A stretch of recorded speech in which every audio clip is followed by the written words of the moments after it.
name is Dr. Tracy Karras, and welcome to the SOH, otherwise known as the state of healthcare. The state of healthcare in the United States, let's be honest, is actually one of illness. We spend far more money than any other nation to receive less care and less quality of care. Walter Cronkite calls it neither healthy, caring, or a system. As a healthcare professional who's had 20 plus years in this system, my focus is on prevention and education and trying to get patients back to actually enjoying happy and functional lives. So it's frustrating to me when I have to watch my patients and my friends and my family fight against a system just to get what little care they do, and oftentimes get a medication thrown at them instead of actually looking for what the problem is, or trying to find a healthier alternative that's not going to damage them in the long term. That's why we're here, so I invite you to join me on this journey. We're going to be starting to raise awareness. Awareness is the first step in any good 12-step program, right, to making change. We have a broken system where only a few people profit, and I'm not picking on all of those hard healthcare workers in the trenches, because those are the people, unfortunately, getting burnt out and leaving the system. So we need to figure out what's going on. So in this podcast, we're going to be interviewing some healthcare professionals, people in the industry, people surrounding the industry, and try to figure out what's going on here, what's broken for them, what would make their lives easier, and how we're going to do this. So welcome to the SOH, and let's figure out what's going on. Hi, and welcome back to the State of Healthcare podcast. Today is actually me. This is probably going to be the most uncomfortable episode, mostly because it's just me. It's interesting. I was teased because people were saying in the other episodes that I didn't talk very much. I was mostly like going and asking questions or just agreeing or, trying to learn more about the other practitioners. And if anyone knows me, I definitely have no problem talking. However, I wanted to learn. I wanted to learn from all these people that have amazing expertise and that I respect in their fields. And so for me, I was like, well, I don't want to be all interjecting, because sometimes I do get super excited and interrupt people. And I was like, oh, crap. But today is all me. So it's a little more uncomfortable because now the spotlight's all here and I can't divert and can't ask a question or can't whatever. But mostly what I kind of wanted to talk about was, like, why did I decide to do a podcast? Someone's like, why did you decide to do something in the state of healthcare? Like, what was the point behind it? And in my world, we all know I have a lot of soapboxes, right? I have a lot of things that I go off on with the profession where I'm like, blah, blah, blah, and this. And so I decided that if I'm going to complain about things, I might as well do something to change it. And the first step is awareness. So whether 2 people listen to this podcast or obviously the millions of listeners that are going to start happening, right? Because everyone's going to share this and it's going to be amazing. I wanted to start drawing awareness to things that I've noticed for being in the profession for about 20 years now. I guess I wanted to, whether I could spark change or just change something for someone, or just give someone a life lesson or inspire them, or even just at least bring an understanding. So I still love being a physical therapist. Like, I love what I do. There are days I'm like, a little paperwork or a little this, or I get frustrated when I can't fix something for someone, or like frustrated with just progressions or just there's things, but I still genuinely love what I do. And when I'm working one-on-one with my patients, which is its own thing, right? Because now I'm cash pay and I take time with my people, that I love that. Like, that's fun for me, whether it's fun for the patient because they're being tortured and all this stuff is its own can of worms. But I guess I just wanted to see if other practitioners had experienced similar things that I had in the world, and I wanted to learn their end of it.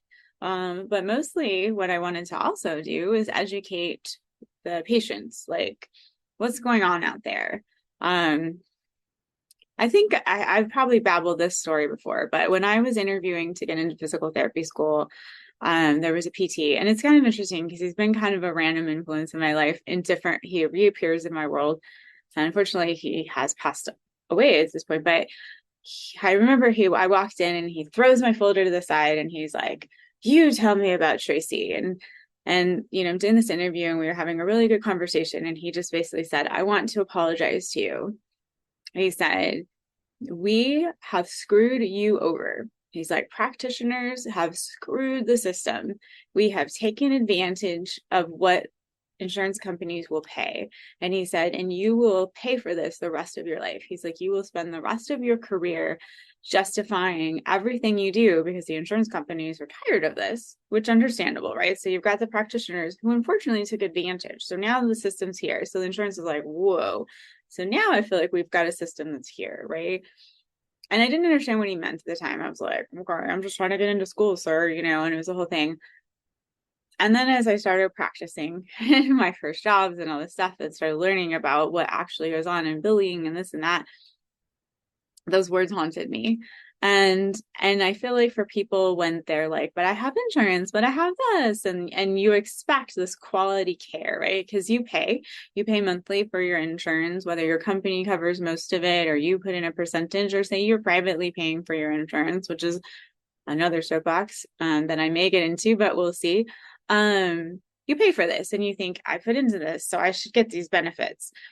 The insurance company is like, and on a level you have to get that, right? You don't want the clear fraud that was obviously happening before. I mean, I remember the guy telling me, he's like, I could bill for a Band-Aid in physical therapy and I get paid for it. And you look at your bills if you get out of a hospital or a doctor's office and you're like, really, this was $500? Unfortunately, now those hospitals and doctors have realized they have to bill this enormous amount of money because they're only going to get this tiny percentage for what the insurance companies have done now. So I feel like what's hard is for the average patient, like say in a physical therapy practice, you go to a PT practice and you're like, but I have insurance, right? It should cover this. And you're like, yay, and there's places in network with me. And it's so amazing. But the things that go behind that are what you're not seeing. So for this business, and then again, everybody kind of gets the business model, right? You got to calculate how much it takes to pay the rent and keep the lights on and buy the supplies and pay for the staff and pay for the medical billing. So to do that, you come in all excited with your thing, like, I'm going to get the best care, right? Well, unfortunately, they're thinking, how many of these people we got to crank through to pay and just break even, let alone make a profit. So your little like $100 that your insurance may pay, if you're lucky, they're thinking, well, that's maybe the salary of a PT for a couple of hours. So we've got to crank a bunch of these people through. So what happens with that system is then you're like, yay. So the practitioner's like, well, I get 10 minutes with you. And then you're going to be passed to someone else who gets paid less because, it's economically better to have the PT like boom, boom, boom, boom, like a factory basically running through people really quickly. And then they're being passed to people who earn significantly less money to do the exercises, which as a patient, you're thinking, why am I not getting the full expertise of this person? I'm clearly paying for it. But on a level, not really. I just still remember, I'm not going to name the particular insurance company that it was, but they would pay a maximum of $65 a visit. So as a practitioner, if I was in network with this company and say you had a $20 copay, then the insurance would say, okay, well, that person's already paid $20, so you're going to get $45. So all of that work that I would do, if I spent a good hour like working with them and doing exercise and all that stuff, I was getting $45 for it, no matter what I did, because the insurance dictated that. And it ended up being like, if you were actually out of network and didn't take that insurance company and then you build them out of network, you made more money. So it's interesting because patients are like, well, why don't these places take my insurance? Or why are places rejecting my insurance? Or why are this and that? So I can't completely fault the insurance companies, although I do have to say that when there is any type of thing, no matter what recession, insurance companies always still stay in the black. So that's something to keep in mind. I don't know if anybody ever watched, there was like a John Grisham movie, I think with Matt Damon. And he was fighting some insurance company that denied all these health services for someone. I think they passed away or something had happened and then it made them more sick. And the initial response of any insurance company is to deny. I don't know if it's some person just sitting there and you got to feel bad. Like somebody just taking a job, right? They just want this job. Maybe they don't know what they're doing that affects all these people's lives, but they're following an algorithm. So you get a claim, you're like, deny, and then it's to see how whether the patient or the practitioner will fight for it. So we're in a system where basically places don't want to pay. So practitioners that are trying to survive in the system are like trying to do the best they can to make whatever money so they can survive and put money on their like in their pocketbooks and also just feed their families, right? So it's a system where that's, I guess, what I want to draw attention to. And I don't necessarily have like all the answers. There is a reason I went cash pay. And yes, I probably do charge less than I should, but I'm trying to keep it as economical as possible for my patients so that it's like you paying a copay somewhere, right? So why would you feel sad about not using your insurance? Because you're basically just going to pay me the same anyway, right? So I guess I feel like seeing other practitioners reject certain insurances or go cash pay. That's kind of my thing right now. I feel like we can't wake the insurance companies up unless as a practitioners, we start uniting together and saying, no, we refuse to accept that. I refuse to accept your shitty and reimbursements. I refuse to accept that I have to see my first job. I would work an 8-hour day and I had to see 25 patients a day. And I say see in quotations, right? Like they went past me. And it was kind of a soul crushing job. I feel like everyone needs like a soul crushing job for their first job. So you see if you really want to do it. Also naive on my part for taking some recruiter at their word, like 15 a day. And I'm like, I can see 2 an hour. No. I was lucky to get bathroom breaks, if that, with people pounding on the door telling me I had patients ready. I never got to eat. There's a reason I have my soda addiction. I'm not gonna lie. And just, it was just, I remember there was a time a patient was like, I don't even know why I come here. I could just do this shit at home. And I went in the break room and just started crying because I thought to myself, this isn't why I'm a physical therapist. Like I wanted to actually make a difference in people's lives. And here I am just cranking people like a factory. And it's really upsetting and soul crushing. And, I could give you I could have an entire podcast episode on just crappy jobs I've had, to be honest. And what people have done in ways to try to survive the healthcare system ethically or unethically or whatever they've done. But what I wanted to draw awareness to was I want people to fight back. And you don't have to fight back, but I guess I'm always a person who's like, this is an injustice. We must confront it, right? I want people to demand more. I want practitioners to say, no, I refuse to accept that. And I feel like I'm seeing that trend more. I mean, I still feel like a lot of practitioners have either gotten out of the profession, which is why, unfortunately, for patients, there's a healthcare shortage and or healthcare provider shortage because people are like, screw this, why am I putting up with this crap? And also then there is the other end of it where they just go into these soul crushing jobs. There are a lot of practitioners, individual practitioners give that up, and then they go into these giant conglomerate hospitals, which I have my own can of worms issues with as well, simply just because now you're creating a monopoly. It's nice that all your records are in a particular place, but you've created a monopoly. Fortunately, with a monopoly, sometimes people feel like they don't have to provide the quality because they're just protected, and where else are you going to go? And I won't name names, but there's definitely hospitals and things and systems gobbling other systems up, and then they're just expecting, and patients don't have choices. And that's also why you see more practitioners going cash pay or offices refusing to accept insurances. And that's the only way you're going to squeeze those to have change. If insurance companies have either where no places will take them, they can't find practitioners. So then there are people who are like, well, why do I even have you? Now companies start dropping you. You don't want to pay for this particular insurance. And I am in no way attempting to screw people over who work for the insurance companies.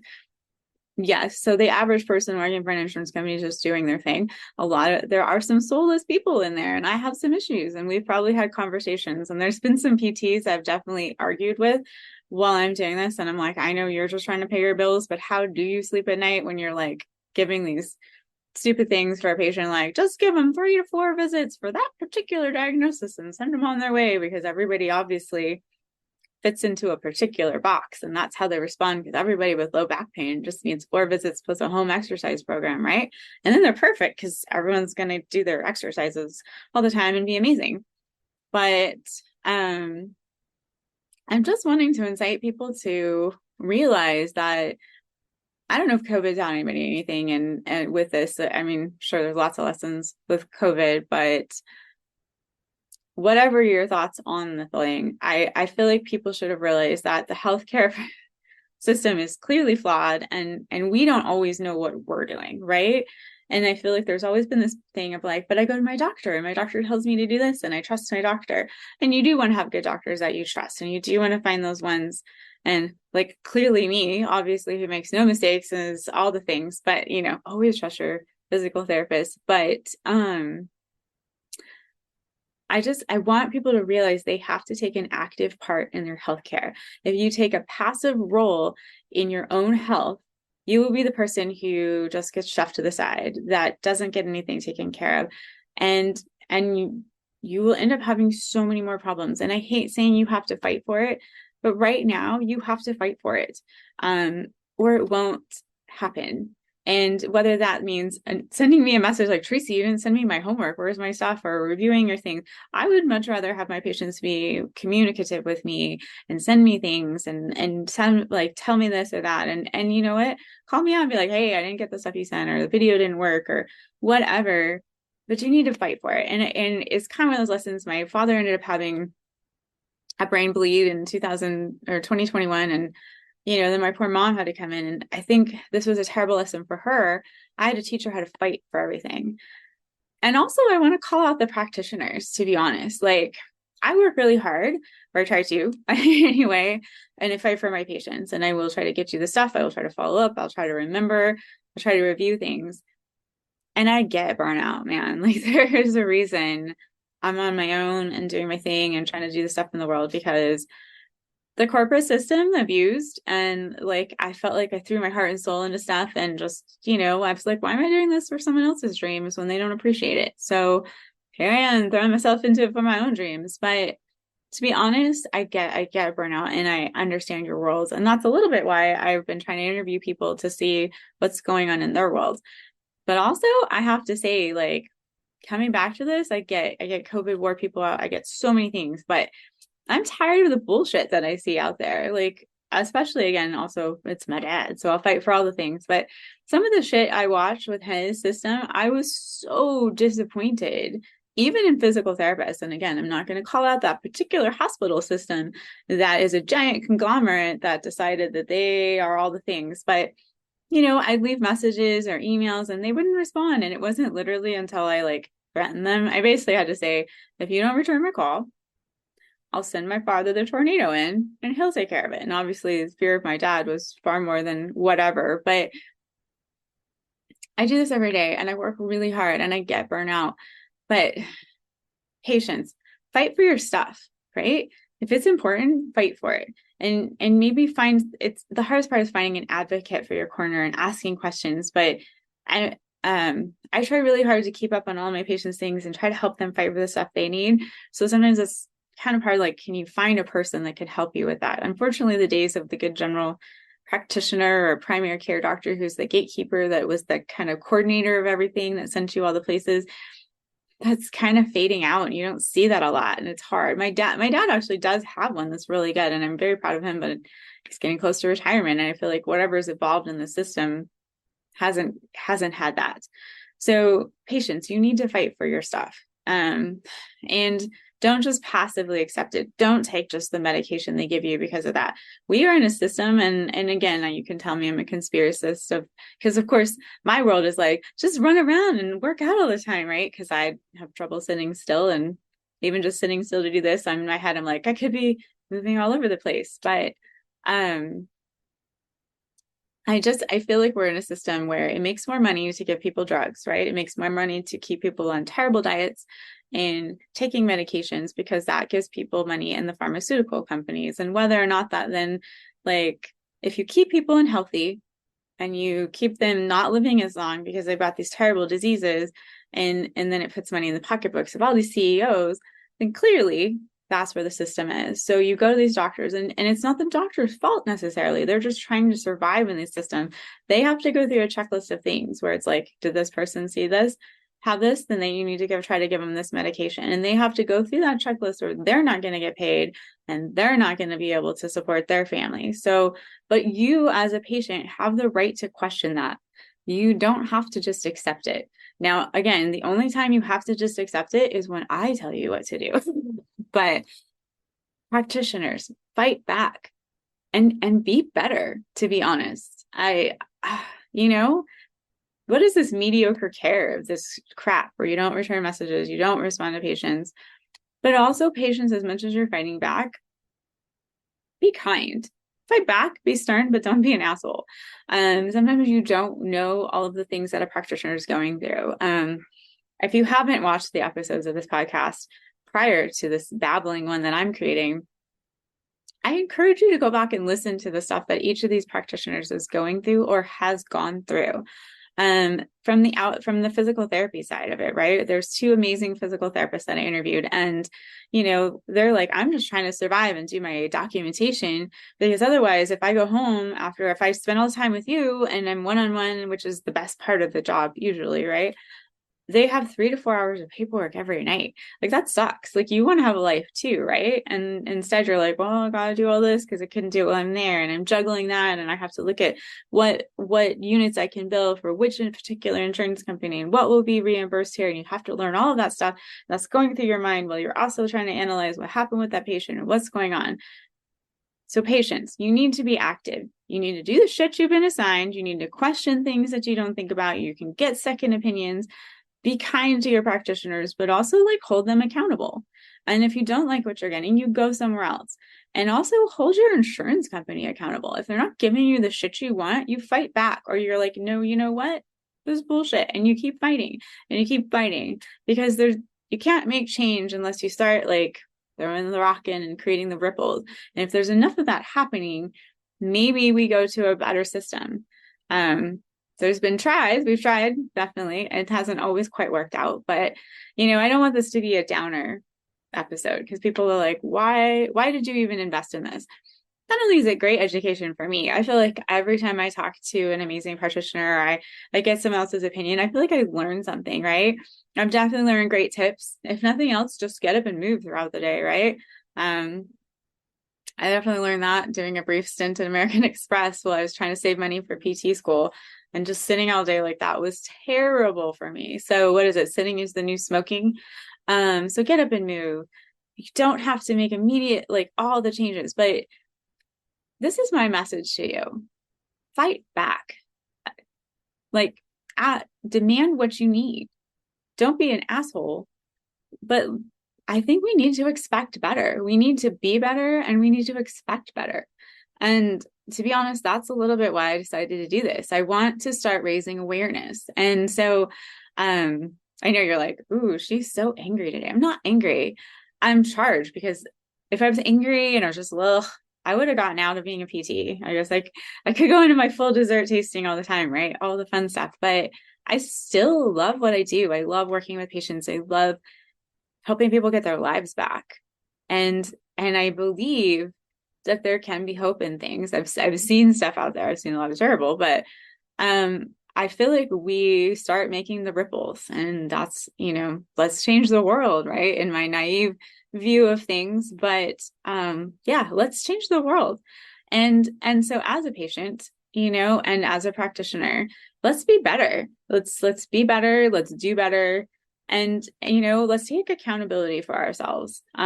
So that being said, you're like, ooh, season 2 is coming in January. I'm very excited. I've loved all the people I've gotten to talk to. I really hope you go back and listen to some of the amazing things that they can offer you, and just life tips and things like that. But season 2 is going to be about you guys. It's going to be about the patients. It's going to be about the patient experience. We're going to be highlighting certain conditions, and maybe you have experiences, maybe you haven't, but I'd really like you to start tuning in. There's going to be some exciting and fun things coming. I'm hoping for all the stuff. So I say, keep tuning in.